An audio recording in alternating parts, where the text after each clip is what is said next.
স্বার্থপর এই দুনিয়া খোদার কসম কারোর জন্য থামে না, বড় স্বার্থপর। হ্যাঁ, যেদিন বাপের জানাজা পড়ে, যেদিন বাপের লাশ কবরে দাফন করে, সেদিনও বংশধর সন্তান ছেলে মেয়ে ঘন্টাখানিক 2-4 ঘন্টা কাইন্দা কাটটা হইলো, রাতের বেলা ঠিকই ভাত খায়। হ্যাঁ, পাশের ঘর থেকে খানা আনে, ওরা ঠিকই খায়। স্বার্থপর দুনিয়া থামে না রে ভাই, থামে না দুনিয়া। ওই জন্য আমাদের কারোর জন্য থামবে না। তুমি আমি মরে গেলে শেষ।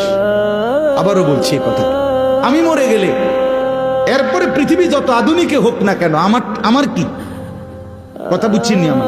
আমি মরার পরে যদি সবার ঘর স্বর্ণের বাড়ি হয়ে যায় তো আমার লাভ হইল কি?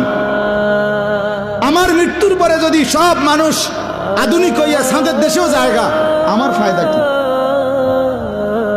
আমি তো না, আমি তো মরে গেলাম। যে কবরে চলে গেল সে কি আর ফিরে আসবে? আল্লাহ আমাদেরকে বুঝ দান করে।